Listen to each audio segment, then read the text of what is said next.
Assalamualaikum warahmatullahi wabarakatuh. Hari ini tanggal 27 Desember 2020. Kalau kita lihat COVID sudah di atas 700.000 ya, dan rata-rata pertambahan perharinya itu antara 6.000 dan 7.000 sekarang. Yang sembuh juga terus bertambah tiap hari gitu kan, udah di atas 5.000-an sehari yang sembuh. Hanya yang meninggal sekarang udah di atas 20.000 orang. Pagi ini saya ingin menyampaikan bahwa seperti yang pernah saya utarakan beberapa bulan yang lalu, persoalan yang paling kunci itu bukan kurang disiplin gitu kan, tetapi yang pertama, yang terutama itu adalah kesadaran kita, kesadaran masyarakat setelah perlu terus disosialisasikan soal bahaya dan bagaimana cara menanganinya ini gitu kan. Jadi kalau kita melihat, boleh jadi belum semua orang sadar bahwa COVID itu ada dan berbahaya. Itu yang pertama, jadi perlu terus disadarkan. Kemudian yang berikutnya adalah persoalan pengendalian diri. Pengendalian diri ini sebetulnya kunci dari setiap orang dan setiap keluarga. Ketika sudah sadar dan paham, kemudian akan tumbuh disiplin. Setelah itu pengendalian diri yang sangat penting itu yang harus terjadi, sehingga tidak terus berkembang. Di akhir tahun ini kalau kita lihat secara jujur bahwa sebetulnya dunia sedang terjadi pandemi, di Indonesia ini seperti tidak sedang terjadi pandemi, karena walaupun ada tes swab, tes rapid antigen dan lain-lain, pada kenyataannya tetap ramai kemana-mana gitu kan. Walaupun kalau kita lihat dalam 1 tahun ini, itu jelas seperti bandara pun yang biasanya di atas 50 juta atau bisa sampai 70 jutaan yang terbang setiap tahun, sekarang mungkin cuma setengahnya barangkali. Itu nyata ada dampak yang signifikan. Hanya di akhir tahun ini kita melihat bahwa mungkin karena kejenuhan, kemudian juga sudah merasa terbiasa hidup berdampingan dengan COVID ini, sehingga indikasi di berbagai wilayah, entah itu di tempat liburan gitu kan, di beberapa kota di Indonesia ini terjadi membeludak kembali gitu kan. Jadi ini dikhawatirkan akan terjadi lonjakan lagi setelah liburan ini. Saya dapat gitu kan beberapa informasi yang terus mengingatkan di mana berbagai rumah sakit itu mulai kewalahan lah, atau bisa dikatakan penuh. Jadi ini juga sungguh pasti akan menantang pemerintah untuk membuat tempat-tempat isolasi mandiri yang di luar rumah sakit yang ada gitu kan. Karena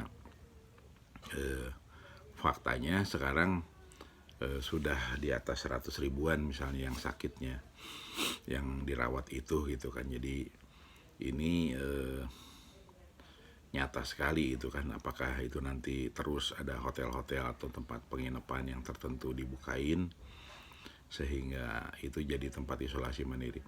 Nah, di sisi lain juga ini sesungguhnya sangat menantang juga untuk kearifan lokal gitu kan, selain tentu medik, obat ya, dan vaksin seperti yang diumumkan pemerintah. Sudah mendekati gitu kan akan divaksin, tetapi untuk kearifan lokal ini sangat menantang supaya semakin banyak lah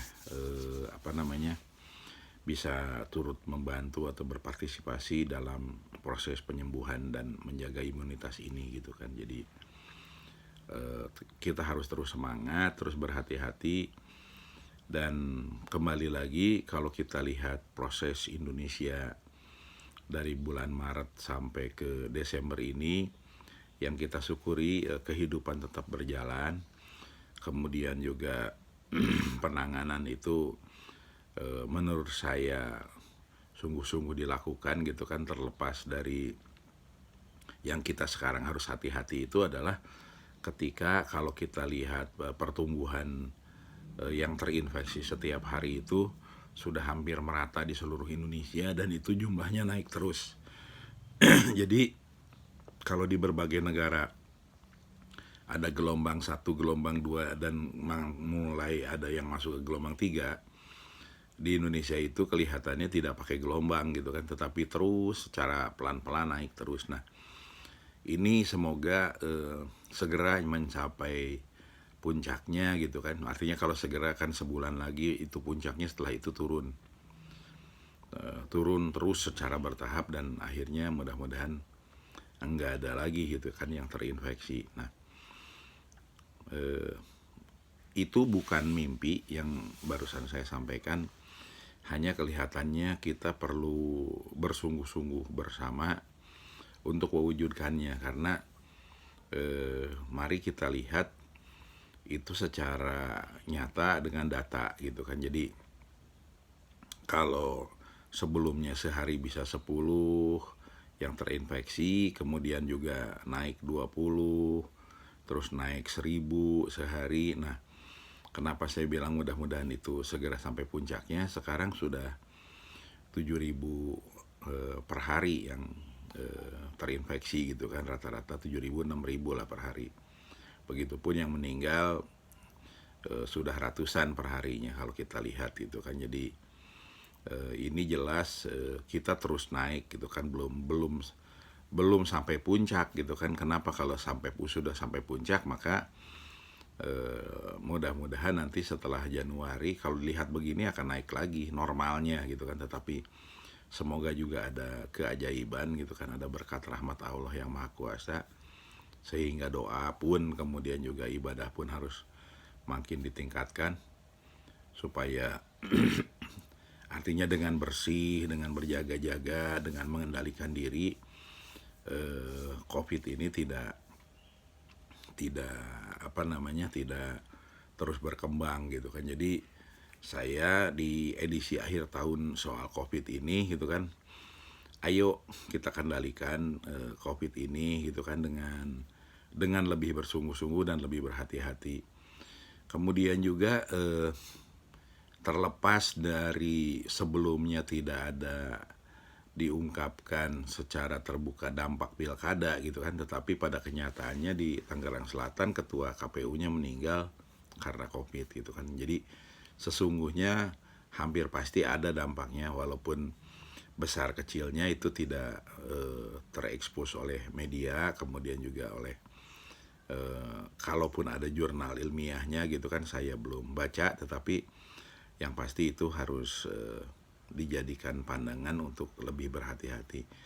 Walaupun di sisi yang lain juga saya kira mudah-mudahan prosesnya tidak berlarut gitu kan, karena jangan sampai terus nggak puas, banyak demo di berbagai daerah, kemudian juga nanti ketika ke MK juga pakai demo gitu kan. Jadi mudah-mudahan tidak terjadi lah gitu kan. Jadi soal pilkada ini puas tidak puas gitu kan bisa diterima, dan dengan ikhlas apa adanya, sehingga tidak menambah persoalan kesehatan. Nah, kembali lagi saya di tanggal 27 Desember ini melihat bahwa tahun baru itu masih 4 hari ya, dan dalam 4 hari ini kalau hitungan hari ini Minggu, kemudian juga nanti tanggal 1-nya itu Jumat, jadi 1 minggu ini mungkin sampai tanggal 3 itu bukan tidak mungkin itu keriaan, euforia, kemudian juga pelepasan kejenuhan selama bulan Maret sampai Desember ini akan terjadi di berbagai kota besar. Nah, ini diharapkan eh, masing-masing lebih menjaga diri. Seperti yang disampaikan di beberapa media saya baca misalnya, itu ternyata wisatawan pun begitu dites rapid antigen ternyata dia positif gitu kan. Jadi eh, akhirnya disuruh pulang kembali. Nah, pertanyaannya yang barangkali wajib kita renungkan gitu kan, bagaimana di rumahnya itu di perjalanan sampai kejadian seperti itu gitu kan. Jadi ini normalnya tidak bisa dikatakan sederhana karena sangat mungkin itu menginfeksi orang di sekelilingnya gitu kan. Walaupun ketika diperiksa dalam sebuah keluarga hanya satu itu atau dua, tapi ini harus berhati-hati dan mungkin saja keluarganya itu sehat, imun gitu kan sehingga tidak kena, tetapi di dalam perjalanan ketika bertemu dengan yang tingkat kesehatannya sedang tidak baik, bukan tidak mungkin juga ikut tertulari. Nah, bagaimana ketika ada di ribuan orang dalam sebuah tempat gitu kan, kerumunan, ada beberapa puluh atau beberapa ratus yang sudah terinfeksi. Tentu ini sangat membahayakan kesehatan masyarakat lainnya. Nah, di sisi yang lain lagi, ini juga ada masih dispute antara yang sudah rumah sakit nyatakan COVID dengan keluarga yang tetap belum menerima bahwa itu COVID. Nah, saya kira kembali lagi ke persoalan yang pernah disampaikan oleh Pak Muldoko, di mana rumah sakit lebih baik semakin berhati-hati gitu kan. Kemudian juga melakukan tes-tes itu, ketika ada yang masuk langsung dilakukan tes yang kira-kira bisa langsung terbaca positif atau negatifnya. Karena kalau misalnya sudah meninggal kemudian dinyatakan negatif, ya dinyatakan positif, itu bukan tidak mungkin akan menimbulkan perdebatan, kemudian juga ketidakpercayaan.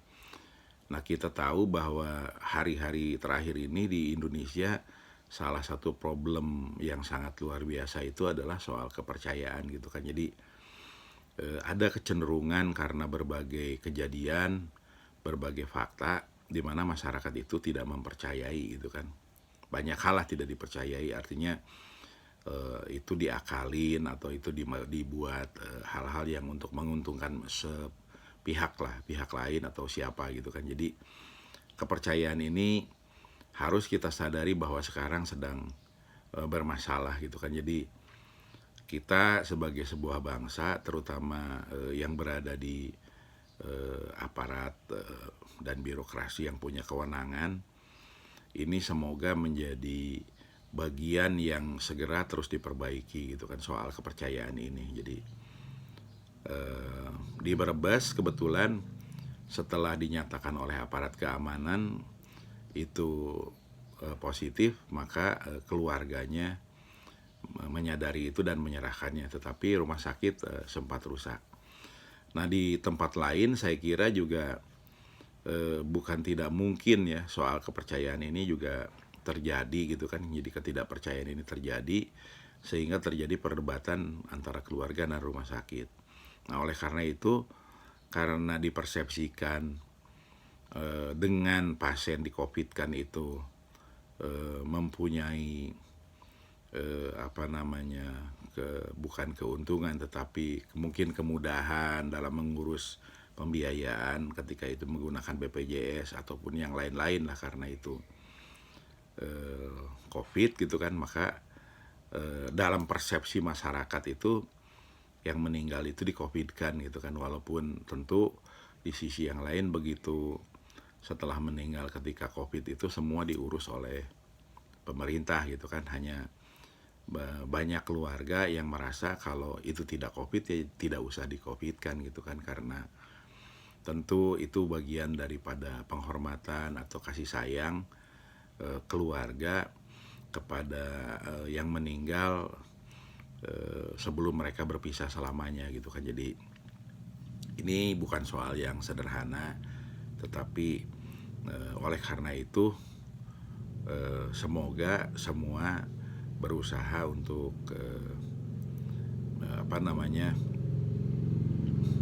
menjaga kepercayaan ini gitu kan. Jadi ini bagian yang tidak terpisahkan. Kembali lagi ke secara nasional soal COVID ini, kita sekarang sudah tidak setiap hari merasakan bahwa ada satu komando dari negeri ini gitu kan untuk menangani COVID ini gitu kan. Jadi itu kalau tidak salah kan pernah Pak Luhut yang diperintahkan oleh Pak Jokowi untuk menurunkan COVID gitu kan. Kalau kita lihat sampai hari ini berarti belum berhasil.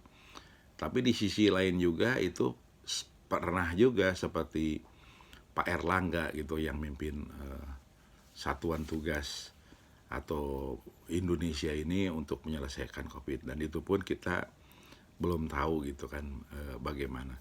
Sisi lain juga pernah Pak Erick Thohir juga yang mimpin ini COVID gitu kan.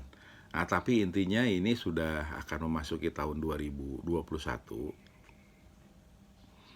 Mungkin setelah sebelumnya Pak Doni Monardo juga pernah gitu kan, kemudian Pak Terawan juga pernah.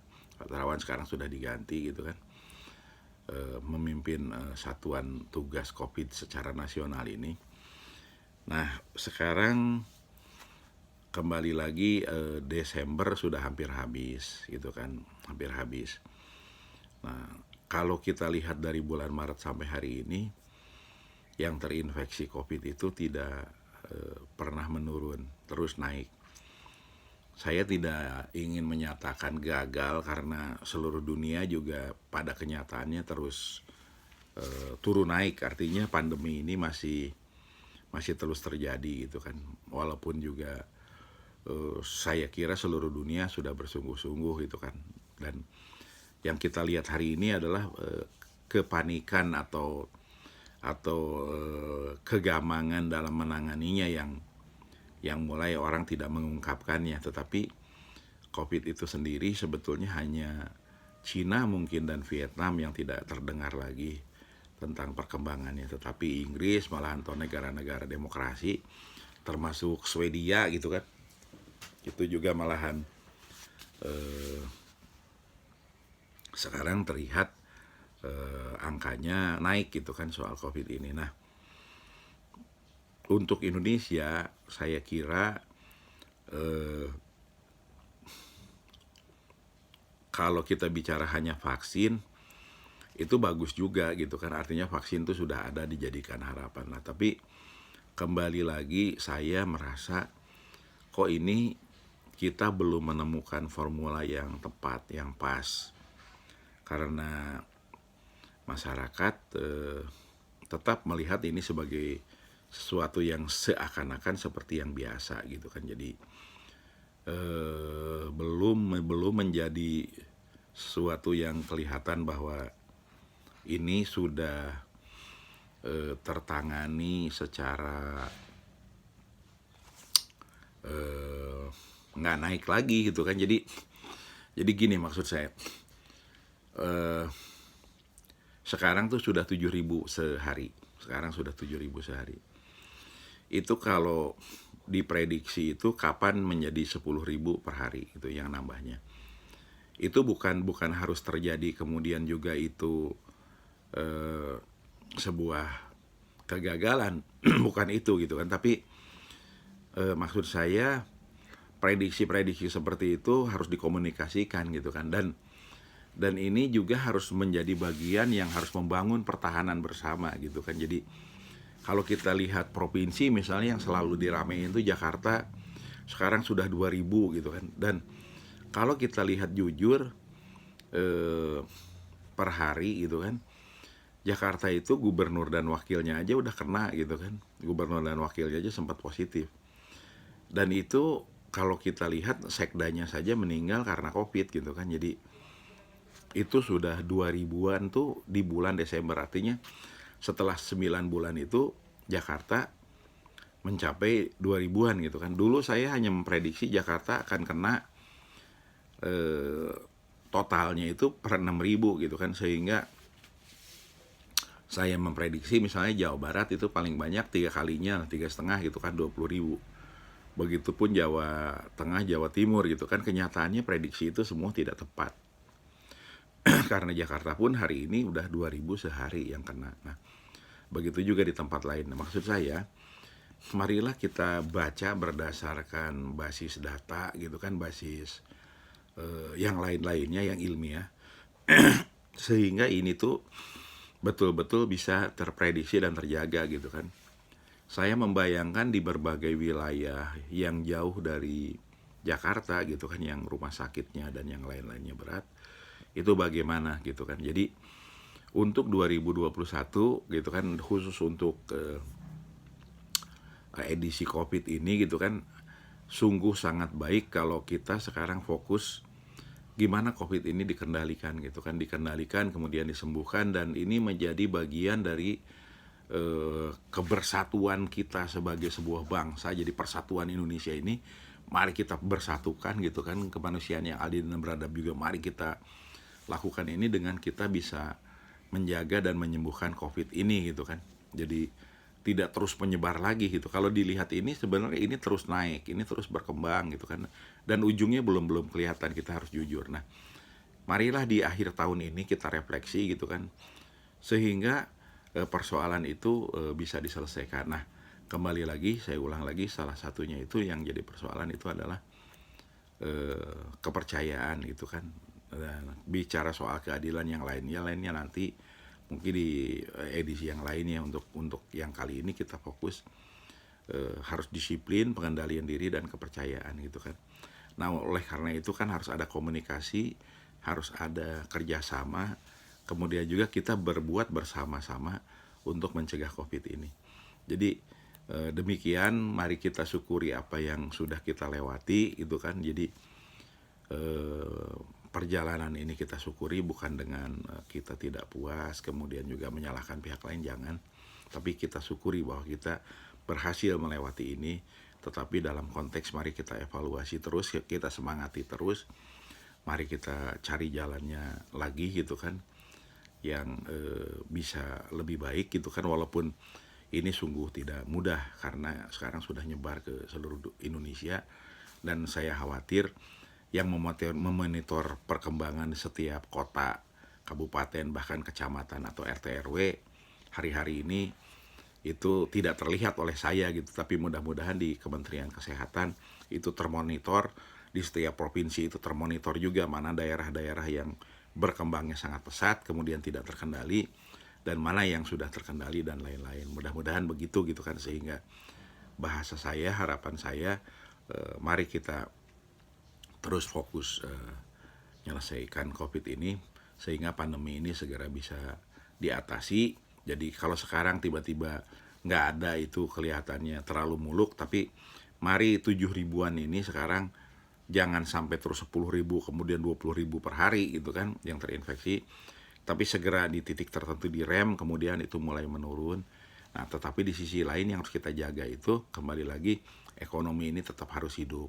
Yang harus dihindari itu adalah ketika melakukan berlebihan gitu kan. Jadi liburan, mungkin sekarang udah terjadi liburan lah dengan hati-hati, tetapi tidak di kerumunan orang, tidak di tempat-tempat yang sangat mungkin terjadi penularan yang luar biasa gitu kan, tetapi tetap bisa makan di restoran gitu. Kemudian yang ini semuanya dilakukan dengan hati-hati karena kita tahu ini seperti dua sisi mata uang gitu kan, di satu sisi kesehatan, di satu sisi ekonomi. Nah, ekonomi ini bisa maju ketika kesehatannya ini bisa terjaga. Nah, mari kita fokus di kesehatannya.